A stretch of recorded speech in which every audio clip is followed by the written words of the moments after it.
And Dr. Zeglin, we're all set to start. Excellent, thank you. I think we're making sure everyone's here. I want to make sure one of our presenters is here, but that's okay. We can get started until she confirms. So thank you, everyone. Yes, I'm Rob Zeglin. I am a professor at the University of North Florida. You mentioned your dog's barking in the background, so there's the chance that my 9-pound terror of a dog is going to bark in the background as well. He thinks he has to protect the entire building. So I apologize in advance for his overeagerness. We are one of the folks that were supposed to present at ACA, and then given everything that's happened, we took advantage of this really kind invitation to bring our presentation here. Thank you so much to the organizers for giving us that opportunity. And then thank you for everyone who's attending this whole thing to take some time out and attend our talk.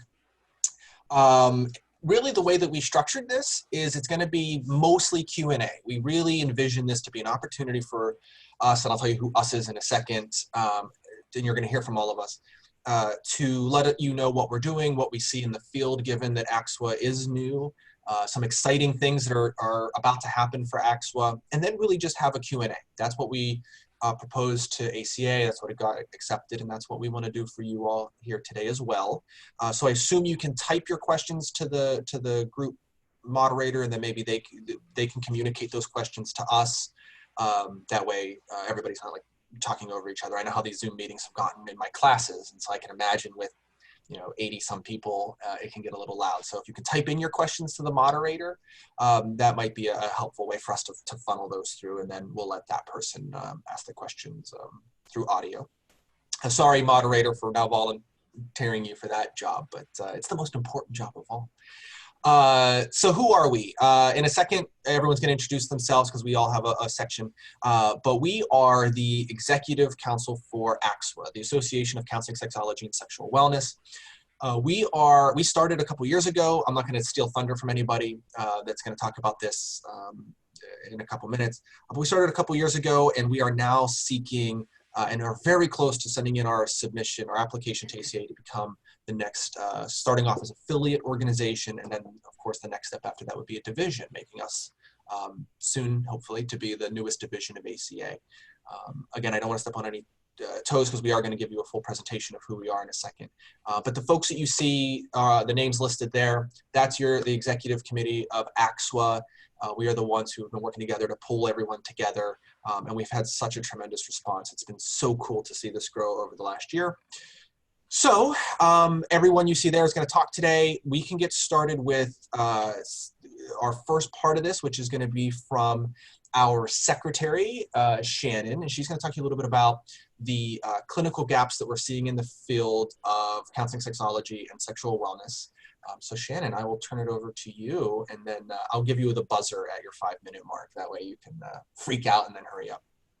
Perfect. Thanks so much, Rob. I appreciate that intro. As Rob said, I'm the secretary for ACSSW. I'm actually the newest person to be involved on the executive board with them, and really excited that I was able to join because they had already done so much fabulous work and they were so well organized. I'm just really proud to be a part of this. So as Rob said, I'm going to be talking about some clinical gaps in the need and a little bit about the need for a sexuality association, really. You probably saw on SESNet and maybe on the ACA Interest Network that a couple of months ago I had sent out an opportunity to participate in a survey. And this was a descriptive survey to counseling professionals to gauge the experiences and the knowledge, skills, and self-efficacy about sexuality and sexual wellness in counseling. There were 19 questions that I created using current textbooks and research regarding sexuality training. They were reviewed and approved by the board, and then we kind of sent this out and got some really interesting results. We had about 178 respondents to that survey, which was fabulous. We're really excited about that. And most of the respondents, 38% of the respondents, were people who were newly graduated in the field. They had had their license for 0 to 5 years. And that's really important as we come to talk about this a little bit more, because I think a lot of us are assuming that sexuality is up and coming, and it truly is, which is exciting. But still, many of our programs are not providing an elective or required course on human sexuality.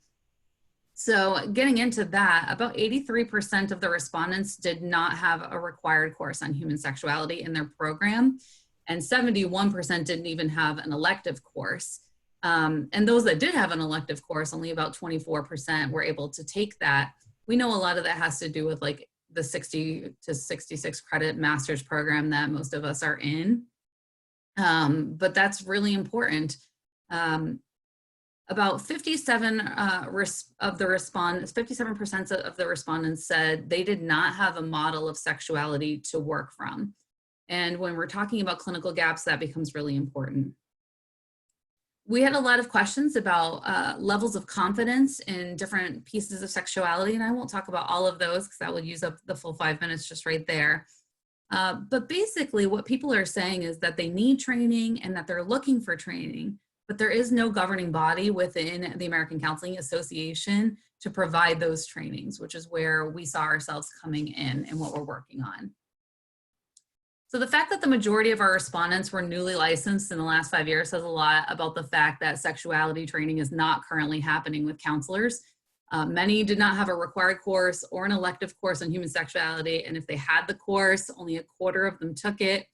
Around 80% of the respondents said either a sexuality component was not included in their marriage and family therapy course. That's another place that you might see a sexuality component, or that they weren't sure if it was included in that course or not, suggesting that they're not getting the needed material on human sexuality.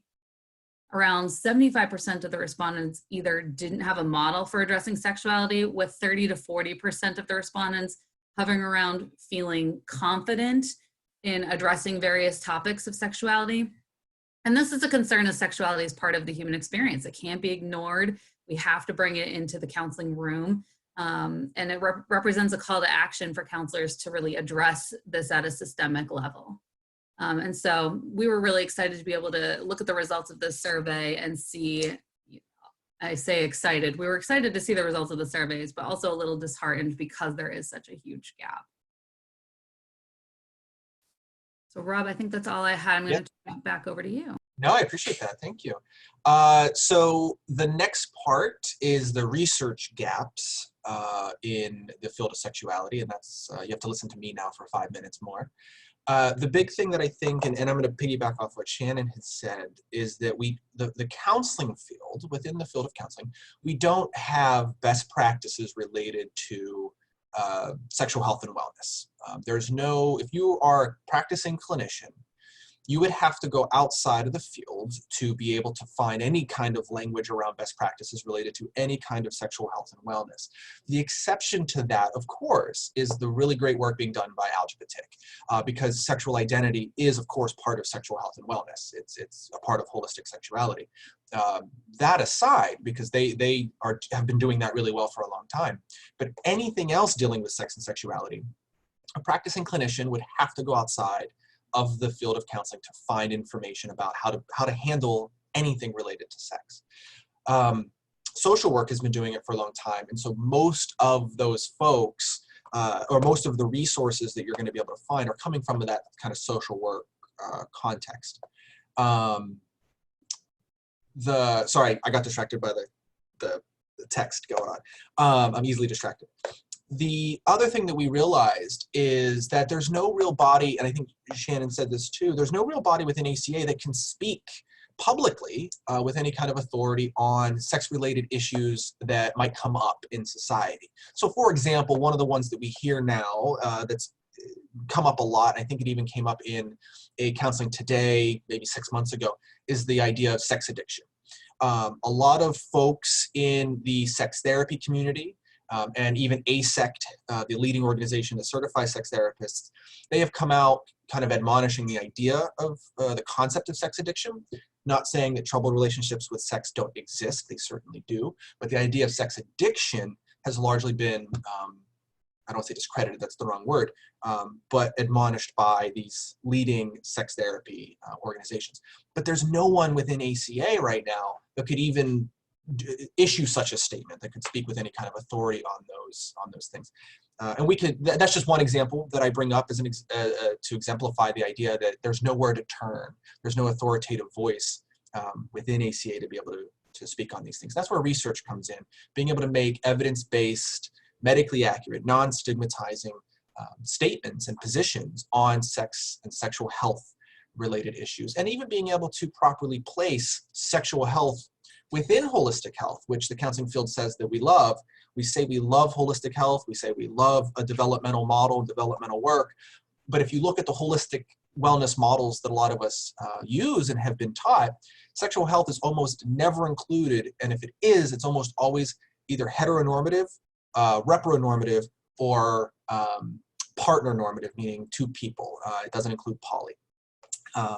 And so there's no body in ACA to be able to really do the research to correct that or to inform a better decision. That's where ACSSW steps in. We want to be able to offer those resources. We want to be able to offer the venue to be able to do that kind of research. We eventually hope, and are already working on, being able to offer best practices for clinicians so that you can have, in a very tangible way, best practices that are informed by a counseling perspective, which heretofore has not existed. And JCSSW has done that. The Journal of Counseling Sexology and Sexual Wellness started last year. It's a venue for counselors and anybody really to publish sex-related research through a counseling framework. So we're really proud of that. That's my 5 minutes. I just wanted to mention the research gaps, that we just don't have evidence base in the counseling field to be able to support a lot of what we're doing. We have to go outside, and that there's no body in ACA to be able to provide statements on these issues as they come up in society. And I'm happy to, as part of the Q&A, answer any questions on any of that as well. So next, and let me make sure I don't lie, because each of us are doing about 5 minutes, and then again, the purpose of this was Q&A, so we really kind of want to lay the groundwork and then open it up to you. The next is going to be from our current president, our current ACSSW president, Angie Schubert, and she's going to talk about the gaps in training and pedagogy in this field. So Angie, are you there? Yes, I'm here. Excellent. Hey. Hi. Hey. So, thank you very much. I'm really excited. I have to say, I was looking at it and there are 105 folks here. So I really wish we did have access to a survey just to see where you all fall in terms of training and eagerness. Well, I'm assuming you're eager because you're here to learn more about how you may proceed with your own training in sexuality, and maybe you're developing courses, or maybe you are seeing clients and you're thinking, and I'm just going to let you know, I'm probably going to curse, but oh shit, somebody came in to my counseling session and I have no idea what to do with it. And I will say that is a fairly common response, especially from folks exiting out of majority of the master's programs, because of what has already been said. So you have folks who are in California, who are in Florida, and those are the folks who are required to take a sexuality course for their licensure for their state. Then you have Washington, and that adds an element of HIV education and training. And then other than that, that is, from what I've seen so far and the research that I've done so far, that is it in terms of state requirements. So if we're thinking about at the state level, that's all the rest of the states are not required to take a sexuality course. Therefore, all of the states are privileged to either have an elective or not.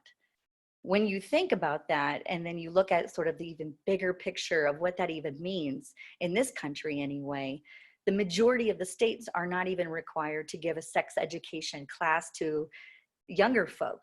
So when you're growing up in this country, you kind of see this dynamic of, well, the parents should be teaching, well, the teacher should be teaching, but nobody's communicating with one another. And you can see that also in the policies and the educational requirements that are in place across the states. And so I just wanted to share a little bit of information with that, because it lends to this bigger issue that for some reason the counseling programs at large are not recognizing. So 21 states and the District of Columbia mandate sex education and HIV education. 33 states and District of Columbia mandate HIV education. 17 states and District of Columbia require sex education to include contraception education. 37 states require sex education and are also required to include abstinence or abstinence only. Of these, the 26 states are required to stress abstinence. In the state of Missouri, almost all the school districts believed that we were an abstinence only state because they were funding abstinence only programs and not funding comprehensive sex ed programs. And when it was, when I started contacting districts and even having students contact districts just to see if they were implementing and how they were implementing it, they found that people were, districts were opting for abstinence only versus comprehensive sex ed with the belief that that's the way that they had to do it.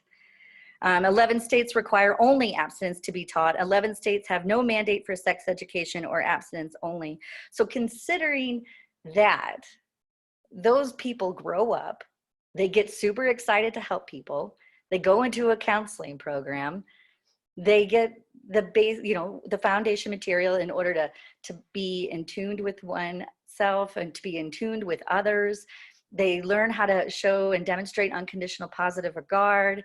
They have all of the micro skills that are necessary in order to be a successful, effective counselor. And yet there is no emphasis on the intersectional depth of human sexuality that is the human experience, which, if you think there's been no education up to this point, there's no education in the master's program potentially, and then you are set forth into the world of counseling and you hear things and you think, oh my goodness, can I do this?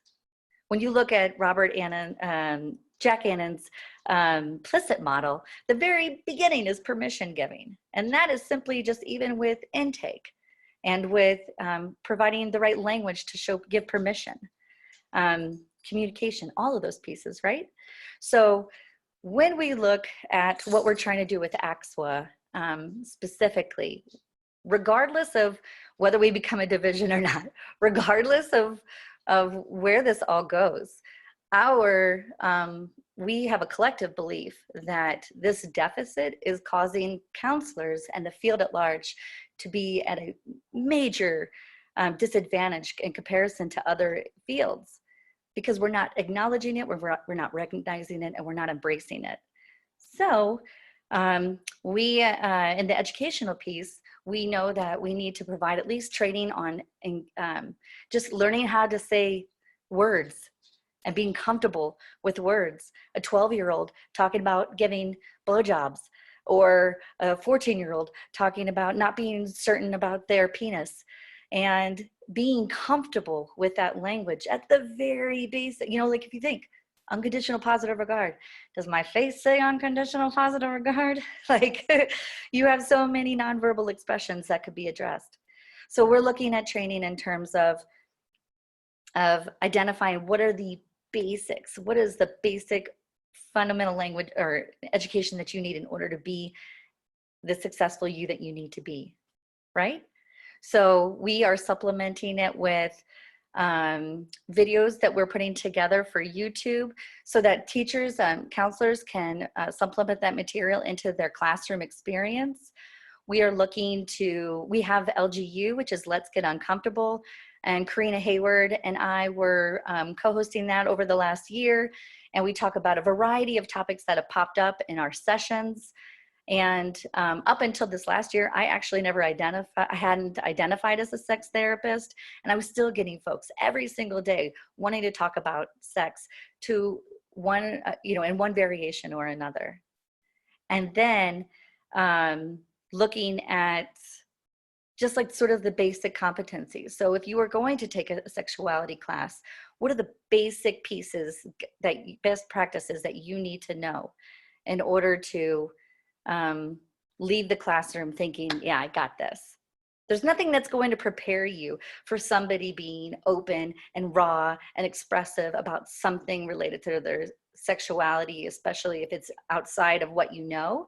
But at least having the training and knowing it's going to occur is going to put you at a better position to handle and to approach and to be influenced by what they're saying in that way. So I think, yes, we have LGU, we have Robert put together the journal, which is amazing because it's the only one out there. You have, and really it's just like highlighting, all of this is to highlight the potential for counseling, the potential for counselors to provide that wonderful, beautiful experience for all of our clients. Because when we ignore sexuality, we ignore a giant piece of that person and their experience in life. And as we know, and you probably all know, and you probably experienced it yourself, sex ebbs and flows. You go hot, you go low, you go cold, you go great. If you look at Emily Nagoski's work, you look at the brakes and the accelerators. That happens. There are so many. But if we don't acknowledge that they exist in our sessions, then again, what are we doing with our clients and how are we really helping them be the best whole person that they can be? Angie, do you have a 30-second summary before we hand off to Fran? That's it. Go team. Oh, that's it. Excellent. Thank you. So the next is Fran, who is our president-elect within ACSSW, and she's going to talk to you about the journey of ACSSW, just so that each of us so far have talked about the gaps that we've seen and what we have to offer. And then now Fran is going to kind of bring us home here to consolidate all of that, talk about how ACSSW can be helpful, the lifespan of ACSSW, where we've been and where we're going. And then we'll open it up for questions to see how we can be helpful to you all, not only today in the short term, but what are some things that I'm seeing in the chat? What are some things maybe we should put on our radar as the executive committee to be helpful for you in the long term? So Fran, take it away. All right. Thank you, Robert. Over 100 folks. This is very exciting. So I'm really grateful to be able to talk about this today. Now we'll see if I can move this forward. Just quick overview, what's the Association of Counseling Sexology and Sexual Wellness? It was developed by a group of counselors and counselor educators focused on the promotion and training of counselors around sexuality and sexual wellness. As some of us have talked about, it's interesting. Quite literally, it started at the ACES conference in Chicago in 2017. I stumbled literally into Robert Zeglin's presentation there, realized he was somebody I had exchanged some emails about his research. And at the end of his session, which was about developing competencies for counselors around sexuality, we started talking about why isn't there a division? So during the course of that conference, we started gathering emails of people who were interested. When I got back to Chicago in my office, I reached out to Angie, who was the moderator at that time for the Sexual Wellness Interest Network within ACA, who then got right back to me and was very excited to join up. And slowly we gathered other folks. Melissa, who unfortunately isn't able to be with us today, joined us. She was a student of Robert's at the time. And then at our first open meeting, Shannon jumped on and volunteered to become our secretary. So that's kind of how we gathered momentum. But really, there's been a really groundswell of people who are interested and excited about this, because recognizing there really is a need within the counseling profession and the community at large to really acknowledge this as a core component of human experience, and really needing to acknowledge that and provide the education and research. So our mission is to promote sexuality as a central aspect of our human experience, and recognizing the intersectionality of intrapersonal and interpersonal influences of sexual expression and experiences. So recognizing the cultural aspects of this and how this touches all of us, no matter what our age is, our gender expression, our religious, spiritual beliefs, our physical abilities, all those different aspects come into play with regard to our sexuality, acknowledging and recognizing that. Just in terms of our defining sexuality counseling, we really look to the World Health Organization for a lot of our definitions. We feel that they offer kind of the best, most comprehensive definitions around sexuality in terms of how to define that. Our professional relationship empowers diverse individuals and groups to increase comfort and awareness of sexuality, validate sexuality as a core aspect of human experience. We're looking to provide empirically based education, support clients, and really helping them navigate their sexual experiences, validate that, help them to become more comfortable with that, empower clients to express their sexuality, and promote sexual wellness, which is really key. Certainly within the counseling field, we talk a lot about wellness. So we're not just looking at disability, but what is sexual wellness and what does that mean? And we define sexual wellness here just in terms of it being physical and emotional. The well-being in relation to sexuality is essential to overall health. It's critical for everybody. I won't read through all of this. I'm being mindful of time because we want to allow everybody an opportunity to ask questions and discuss. Just to review who our executive counsel is, as Robert Zeglin said, he is our honorary past president. He was one of the original people to join us. Then Angie, who spoke, she's our current president, has been phenomenal. She's our networking queen. She's out there being our social person, really networking with all the people, and really has gathered a lot of people together. I'm the president-elect, so I will come up after Angie has served her term. And then Shannon, as I mentioned, after our first open meeting, Shannon stepped up and volunteered to come in as secretary. We've been very grateful for her to join us.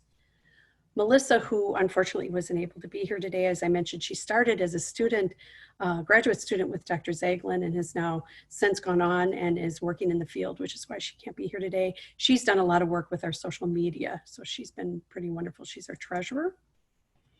We now have a full trustee group. Some of these folks you may recognize, Dr. Arredondo and Dr. Pope, both of whom are identified as living legends, have been named living legends in ACA. We're very excited to have them on board. And of course, Dr. Joy Whitman is somebody who's done a lot of work within the American Counseling Association and a lot of leadership roles within the association, all of them working with sexual minority groups, multiculturalism. We are really honored to have all of them as trustees. Their wisdom has been really invaluable to us as we've moved forward. So this is very exciting to us. They really are a powerhouse in terms of our moving forward. So we are very grateful to have them on board as our trustees. Then just to let you know, in terms of our committees within ACSSW, we of course have the promotion and membership. Melissa's the chair with that. But really the trifecta are core areas for ACSSW that we really want to focus on. Research and scholarship, Robert Zeglin's the chair of that committee. The primary focus, of course, is the journal, which he's the editor, with Jace Patton as excuse me, associate editor. And then that committee is looking at developing sexuality competencies for counselors. Then Angie is the chair for our education committee. And that is, as Angie mentioned, they're looking at developing competencies for curriculum standards, best practices for curriculum for human sexuality. And then I'm the chair for the Social Justice and Advocacy Committee. And we're going to be trying to look at developing ethics within sexuality, some code of ethics in terms of looking at that. So those are kind of our core areas that we really want to focus on within sexuality in ACSSW. So research, education, and social justice. So as moving through, we want to talk about the future of counseling sexology. And as we start talking and having our discussion, taking questions, I want to hand it back over to Robert and just some of the topics we may be looking at. Yeah, thank you. I guess the last thing I'll summarize, and I think, Fran, you mentioned this beautifully, and I think all of us actually mentioned it in some way, is we are right at the final steps of applying to be an affiliate organization with ACA. And when I say final steps, I really do mean final steps. We want to get our application to them soon. They've been working with us in the home stretch here to make sure we have all our I's dotted and T's crossed. And really where we're at right now is we just need to verify ACA membership of a certain number of our members. I think it's 200 off the top of my head. Angie and Fran would know for sure. Give me a thumbs up if I was right on. Okay, 200. But we want everyone to join. And Shannon, I saw you say this in the chat. I would love to. We want everyone to join. You do not need to be an ACA member. You don't even need to be a counselor to join. We really do want to share this information with as many people as are interested.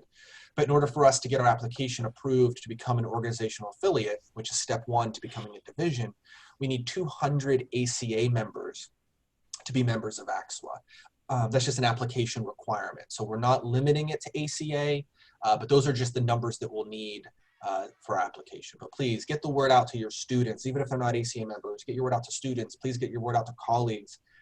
But let them know that if they're ACA members, it is really helpful to us in our application. We are in the home stretch there. So I guess that's everything. We do have some topics up on the screen. Thank you, Fran, for that.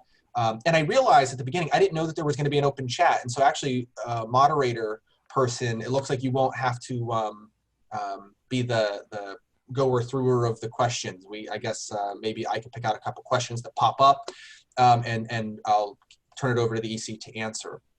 So yeah, okay, Shannon already answered that one. Can social workers join? The answer is yes. Anybody from any field can join. Anybody who would find our information helpful can join. One of the things that I saw come up earlier, and I want to get the EC's kind of response to it, is this idea of KCREP requirements. What does KCREP require? What don't they? I know Angie talked a lot about the state requirements. So KCREP, I'll give my short answer, then I'll turn it over to anyone else that might want to answer. KCREP only requires content. They don't require courses. Now, some programs might interpret certain KCREP standards and create courses around them. Some might not. And sexual issues is one of those things. KCREP only requires sexual issues content in 2 of the specialties, marriage and family and rehabilitation counseling. And I think in both cases, there are only 1 or maybe 2 standards that talk about understanding the impact of sexuality on the health of that population, whether it be marriage and family or rehabilitation. But sexuality and sexual health is not mentioned at all in the core standards. It's not mentioned in any of the other specialty areas. It's only mentioned in those 2. But it's entirely possible that programs aren't creating courses to cover that content, being that's only 1 or 2 standards. They might be folding that content into a skills course or an assessment course or a research course or a group course. There's no real way to know how KCREP would know, obviously, when they do their audits, but there's no real way to know whether or not programs are really dedicating the time to that. The other thing I'll say about that is one of the things that Jason and I are doing is a special, multicultural also, Candace. Yeah, great point. Jason and I have been asking people to do reviews of textbooks, and one of the things for the journal, and one of the things that we've gotten back from folks is that a lot of marriage and family counseling textbooks very briefly mention sex. And I've heard rumors that occasionally sex happens in marriages and couples. I suppose some married and coupled folks have sex, I guess. It's just odd that it's not showing up in textbooks for counselors on how to work with those populations. And it's a little disconcerting that sex is given a tertiary nod. So I'll shut up. Anyone else on the EC want to talk about KCREP and where we fall with that? I'm only going to say that there are 3 total standards in all of KCREP, and they fall under those 2 specialties. And how the SLOs are being determined, I don't think anybody's collecting any information in terms of activities or assignments regarding those 3.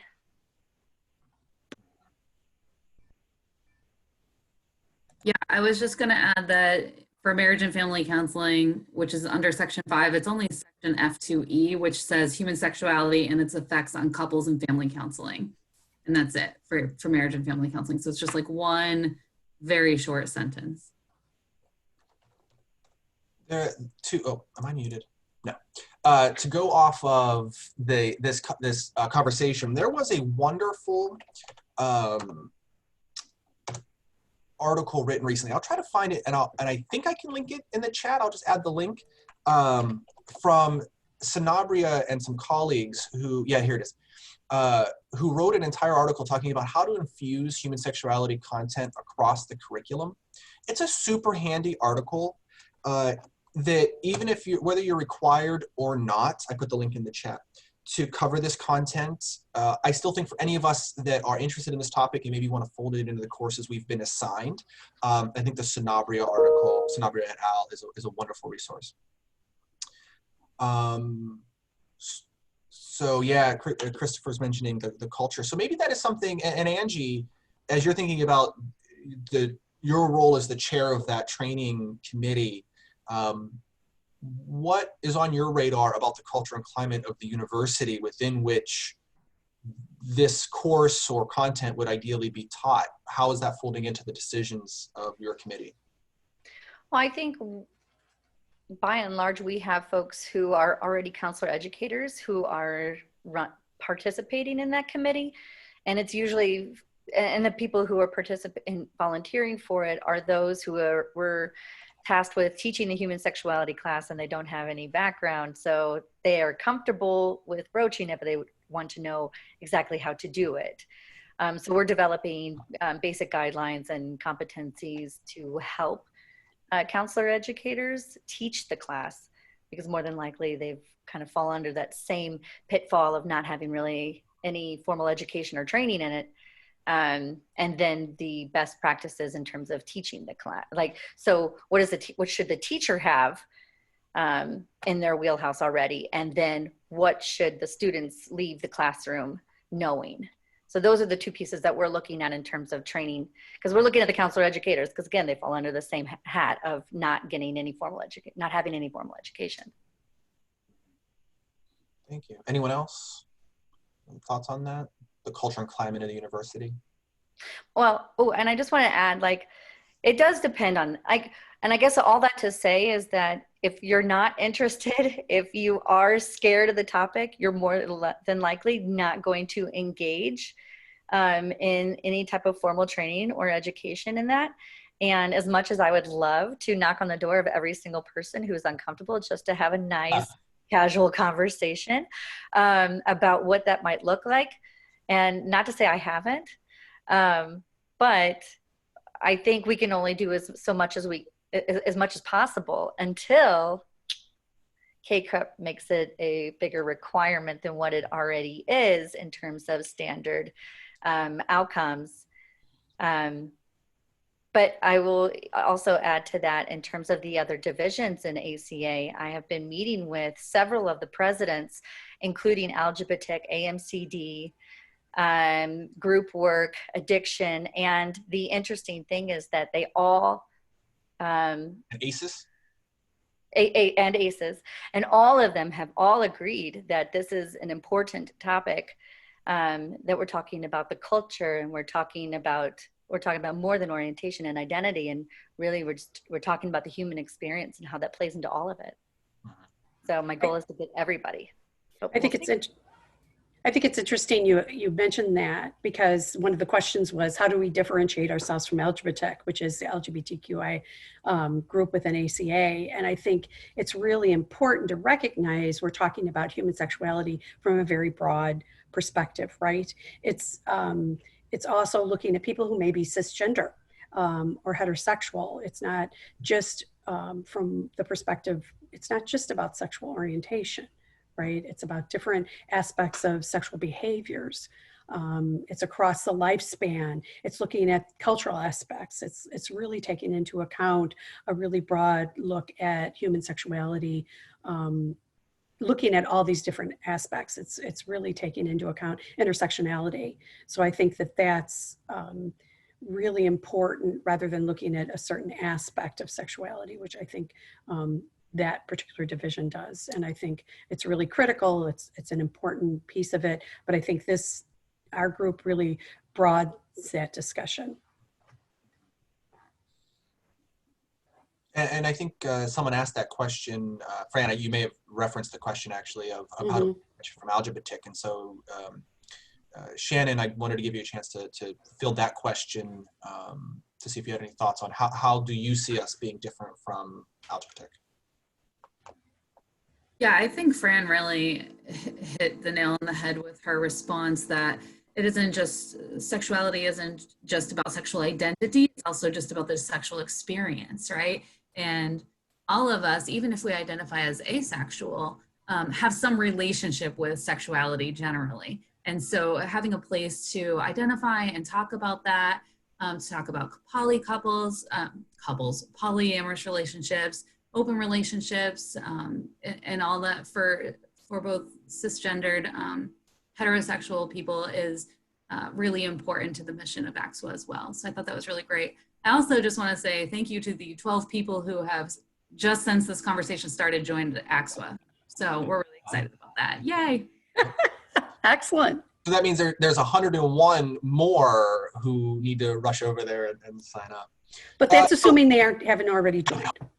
And I will say that although, yeah, we need 200 people total, we have already over 100 of people with our ACA member number who have joined and that are ready for our organizational affiliate application. I think we just needed like 99 more. Yeah.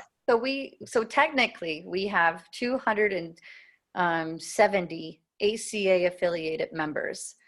We have, I think, over 300 total members, I believe, which is great, but we need identification numbers at this point. But in order to become a division, we need 500. So please continue joining. Yeah. One of the questions in the chat was, is sex and sexuality being discussed as two separate topics or one? And I think my answer would be that we view, and in the Journal of Counseling Sexology and Sexual Wellness, if you look at our very first issue, Jason and I wrote a letter from the editors to let folks, not only the readers, but authors know how we were defining sexuality, because we say that we will publish anything that is sexuality related. We define sexuality using the Circles of Sexuality model, which was published originally by Daly back in the 60s, but it's been used since then as well. That covers the various areas of sexuality, being intimacy, sensuality, or what some people call skin hunger, sexual identity, which is where ACSSW hangs out, or not ACSSW, Algebra hangs out, is in the sexual identity circle.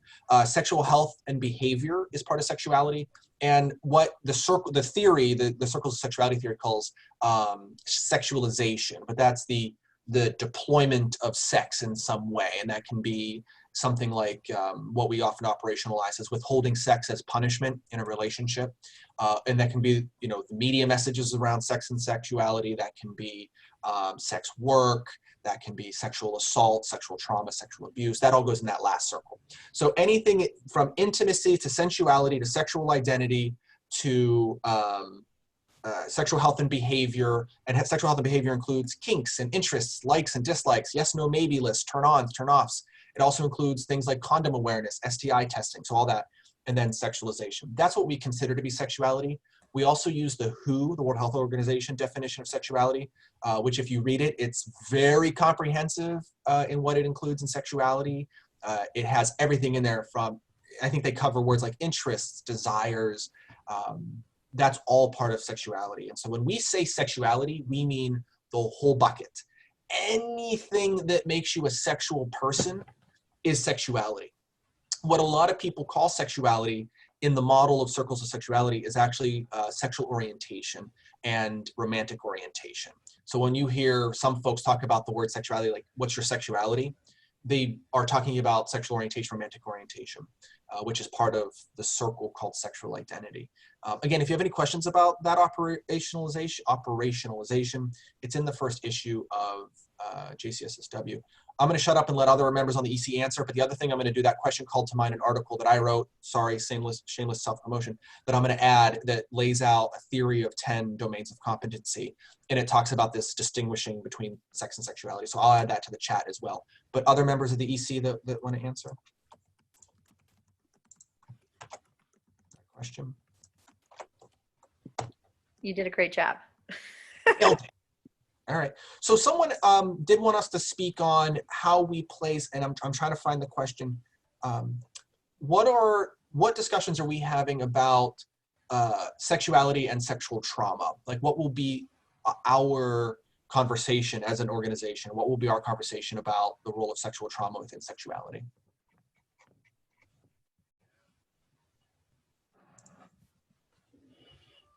Say the question again, I'm sorry.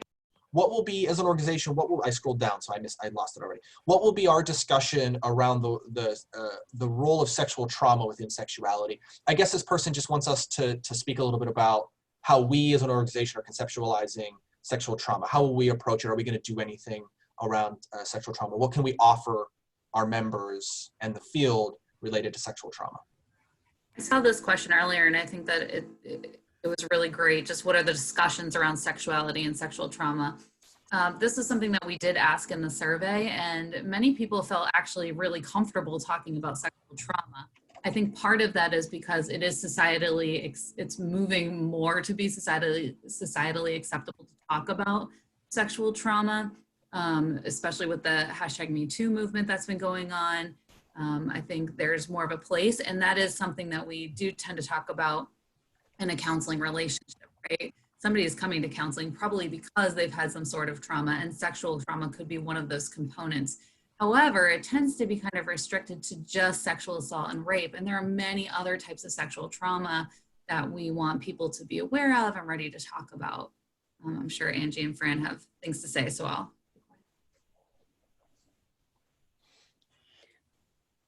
Fran, go ahead. I can't multitask. I'm trying to read the chat. Yeah, me too, yeah.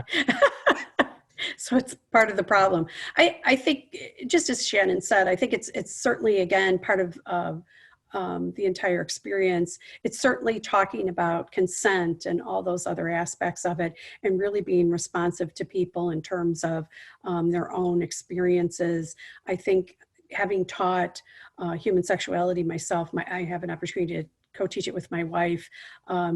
We certainly have a lot of students who are in the class who have their own personal histories of sexual trauma, and working through that, and certainly recognizing that counselors have their own trauma that they have to work through, and being able to navigate that as counselors working with clients then who have their own trauma. So it's really very complex. And being able to address that, not only being able to respond to the clients that we work with and being knowledgeable about how to do that, but in addition to that, being able to work through our own trauma, whatever that might be. I think it's no secret that we have a lot of people, not just women, who have experienced their own sexual trauma and not been able to talk about that. So I think it's really important, as we start to open up this dialogue, that we really think about how we're going to navigate that, and really being able to, as clinicians, find a way, to work through that. And we've had a lot of discussions in our class about that, and really allowing people to start to process their own experiences. So I think that's all a piece of that, not just working with our clients, but also our own personal experiences and trauma related to that. And then the education, right? And working with, the whole rape culture, and how are we going to really challenge society at large. That's part of the social justice, right? Really, really starting to challenge some of the stereotypes that are out there, and some of the things that we've just passively continued to allow to be out there in our society and what's out there in media. I've started to look at some old movies that I love, and some of the things that are said in those movies, and I'm like, now I start to cringe, and I can't enjoy them anymore like I used to, because things are said, 16 Candles, that where she's drunk and the nerdy guy drives her home. I can't remember their names, right? And the really sexy guy lets him, because she's drunk and he can take advantage of her. I love that movie, and I can't enjoy it anymore because it's some of those kind of scenarios where it's cringy for me now, because my awareness has changed. And I think those are really important things and important education. So I think those are things that we really have to become more aware of. You call to mind for me, Fran, and you saying that a YouTube channel I watch, I think is who did this, or maybe it was a podcast that pointed out that even the song from Grease, where the line is tell me more, did she put up a fight? Like, now you listen to that, you're like, wow, that's not where we're at, nor should we have been then. So the next question I want to ask the question as they asked it, but then also expand on it, because we do only have 5 minutes, and so I think we can use their example as a broader conversation. They said, will we include conversations about minor attracted persons? Do we envision addressing topics like that in your group? And so I think we can use the example of minor attracted people as, are we going to offer information about some of these maybe topics or communities that some folks, including folks in our field or in the helping professions in general, might have a hard time working with because of where they're at. I know that minor attracted people, for example, are one of the populations that in your like intro to counseling course, when your professor asks you what population don't you think you could work with, this is usually the kind of number one example. So will we include that? My very short answer is yes. We want to be able to offer information related to any sexual health, sexual wellness, sex-related community, topic, content, issue, dysfunction, experience, whatever. We want to be helpful in all of those domains. And for me personally, minor attracted people is an area of interest for me in terms of research and my clinical work here in Jacksonville. So for me personally, yes. But I think that my more broad for ACSSW is we want to cover the gamut. We want to be helpful to you in your work. If it's sex, well, we want to be helpful no matter what. But if it's sex and sexuality related, especially then. So anyone else from EC? I would just say, to kind of piggyback with the last one and this one, is that the premise of what we're doing here is to help our clients with their own sexual agency, and in whatever form that looks like. And so whether it's somebody who has been traumatized in one way and now they can only experience sex in a certain way, then helping them develop a better understanding of themselves and their own sexual agency. If it comes to those who are attracted to minors, then how to navigate the terrains of that. And I think that we are folks who want to create the bridge, but we're not the experts of all things related to sexuality. And so we strongly encourage any of you who have done your own legwork, who have, published your work and really dug deep into any of these topics, I'd encourage you to join us and publish in the Journal of Counseling Sexology and Sexual Wellness, and also to engage in our committees, because your expertise is needed. We're cheerleaders. We have our own backgrounds, but we need more cheerleaders. Absolutely. I think what's wonderful about this group is there's not a lot of ego stuff going on. So we are really open to having people come on board. We don't pretend to be experts in all things, but we are open to all things. I think we really want to be people who, whatever the topic around sexuality, we're not going to be embarrassed or uncomfortable about talking about it. And we want to bring it forward. So we're pretty open. I did see a question earlier from Nicola saying advocacy is also needed in the school system. Sex seems to be a taboo topic in our society. How can we put this plan into approach to foster the understanding in future generations? Short answer, I think, is one thing I really want to make sure that we do, especially within JCSSW, insofar as my role there, is making sure that we also publish research and evidence-based practices that help school counselors. They have a tough job. They are really at an intersection that I think would make me pull my hair out. And so all the kudos in the world to the school counselors out there who have to navigate such complex systems. Advocacy is hugely important, and I think that by working with our adjunctive experts in public health, there are people in public health that this is their living, is helping school districts find a way to offer comprehensive sex education in their culture and climate. So public health experts, I think, are good adjunctive experts that we don't often think to work with. But then also our sex educator community. They are very good at navigating these dynamics because that's what their training is. The Center for Sex Education, run by Bill Taverner, is a wonderful resource in that regard. I will shut up and add that link. I'm also going to add the link for ACSSW because I see people asking about how to join in committees. So I'm going to add those two links. One will be for us. The other will be for the Center for Sex Education, because the Center for Sex Education and Bill Taverner's work is phenomenal. Shannon just added the link, so I'll just do Center for Sex Education. Anyone else about advocacy before we go, because we are at time? I will only encourage you, you know, if you'd like ground roots work, just to even check out the districts in your area. If you look at, you know, you already heard the short information about, you know, where the states are with sex education and comprehensive sex education. More than likely, there's a movement in your state that's trying to make sure that comprehensive sex education occurs. So I would definitely tap into that. If you look at Erin's Law, E-R-I-N, Erin Marin, she was abused as a child and the symptoms were not being addressed by parents and adults. She then later turned her issue into a lobbying effort, and she has now made Erin's Law, which I believe, I don't know how many states actually require it, but the interesting thing is the states are not implementing Erin's Law, which is to teach children how to recognize that stranger danger isn't necessarily an issue. When we look at the research, it's more of like a loved one who's doing things. So if you can go through that avenue, more than likely you'll find a way to get through your sex education for your state. And I'm really sorry to hear about Georgia and South Carolina. But that's exactly what we're trying to do here, is develop policy that will help counter those laws and rules. All right. I think the four of us could talk all day about this stuff and answer all these questions. Yes. And if you're interested in us in answering all your questions, reach out. Go to counselingsexology.com. We've shared the website a couple times. Reach out, send us your questions, or better yet, join and get involved, and maybe submit some of your work to the journal. So thank you so much for attending. I thank you so much, all 123 of you, for joining us today. Reach out if we can be helpful in any way. So, Thanks to CMHC Online for letting us do this. We reached out to a lot of people. Thank you. Thank you. Yes, thank you. Thank you. So that's it. Now what?